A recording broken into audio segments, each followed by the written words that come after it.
still no sign tonight of an escaped Arkansas inmate who used to work as a police chief in Northwest Arkansas.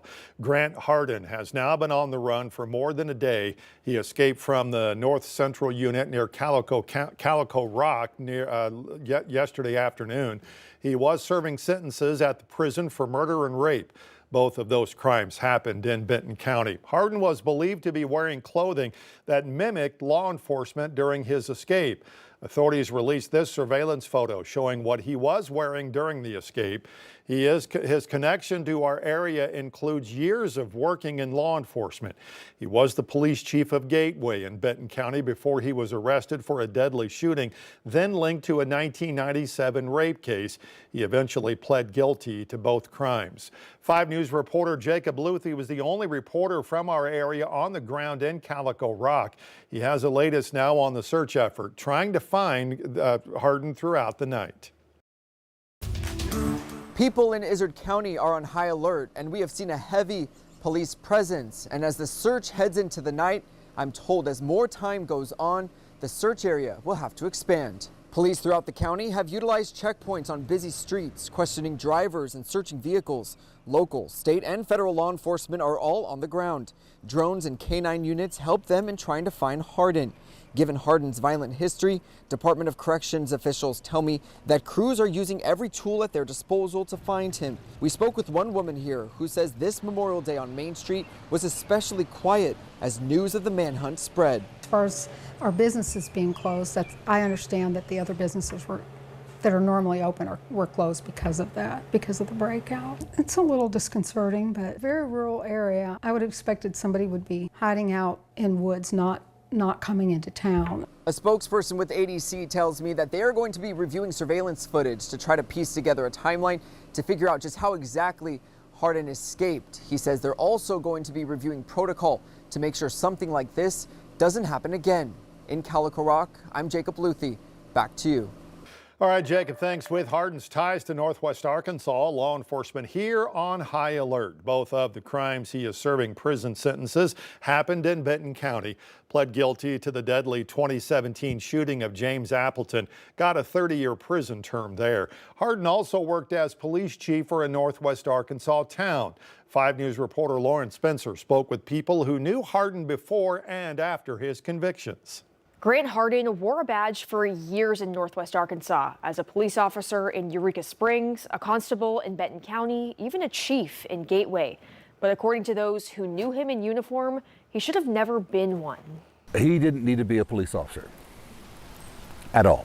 I was going to terminate him, but he resigned and he was caught lying on a police report. Earl Hyatt spent nearly 2 decades with the Eureka Springs Police Department and says while he didn't hire Hardin, his past was full of red flags. Notably, he had gone the wrong way on a narrow, windy one-way road and had a head-on collision with 2 elderly ladies. While I was at the sheriff's department, he had gone to Berryville and broken into his ex-girlfriend's apartment while he was on duty in his patrol car and vandalized it. Former Benton County prosecuting attorney Nathan Smith prosecuted Hardin for the murder and for the rape. Law enforcement has said, and I agree, that he's a very dangerous individual.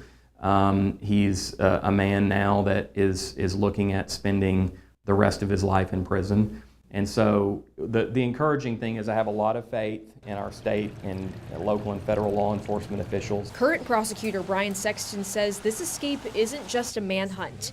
It's a setback for victims who had finally been able to move on. I've had to be part of the team reaching out to folks who have probably put this out of sight and out of mind for nearly a decade now and have now put that back on their front burner. Investigators say neither crime had a clear motive, making Hardin even more unpredictable and dangerous. How he selected the victims or his motives or his, what was behind his thinking was ever very apparent in either of those cases, which is unusual. And that's what worries the officers and officials who know him. It was tragic, but not surprising.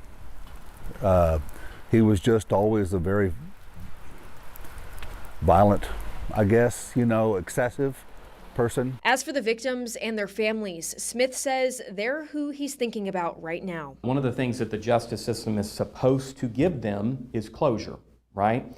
And when he has escaped from prison, My thought just goes to the reopening of all those wounds. All three men from past and present say that local, state, and federal agencies are working relentlessly and will find Hardin. If you see anything suspicious or have any information that could help, you're urged to contact law enforcement. Lauren Spencer, 5 News. All right, Lauren, thank you. Here's another look at the photograph shared by police. The photo on the left is Hardin's latest prison mugshot. Photo on the right was from surveillance video taken during Hardin's escape. He's described as standing 6 feet tall, weighs about 260 pounds. He was wearing clothes designed to mimic law enforcement, but it's not official gear.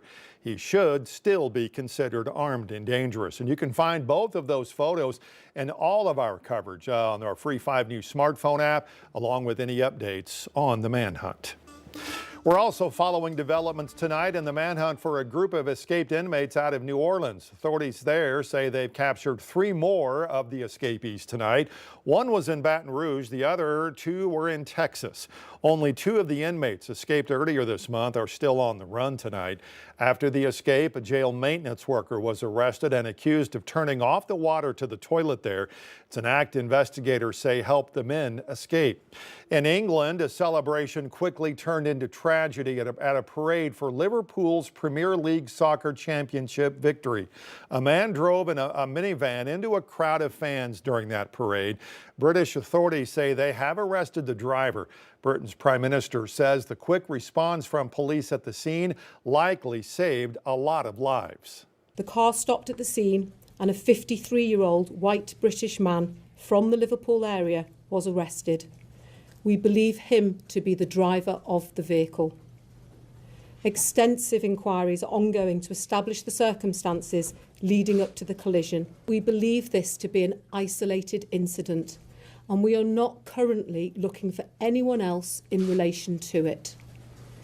The incident is not being treated as terrorism. Police say more than 24 people were hurt in the incident and taken to the hospital.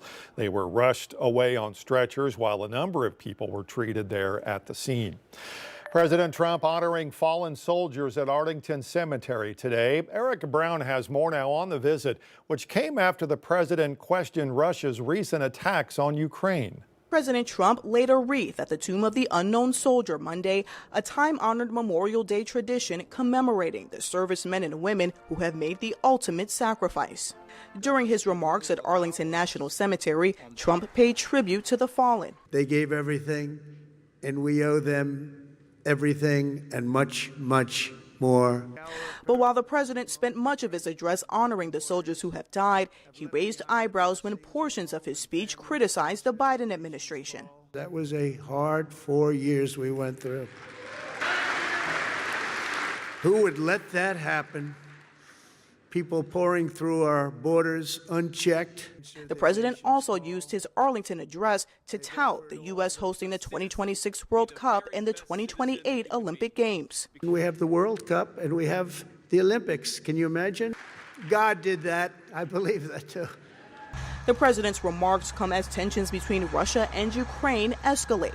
Russia unleashed a series of deadly attacks on Ukraine over the weekend. Ukrainian officials say at least 12 people were killed, including children, and dozens injured.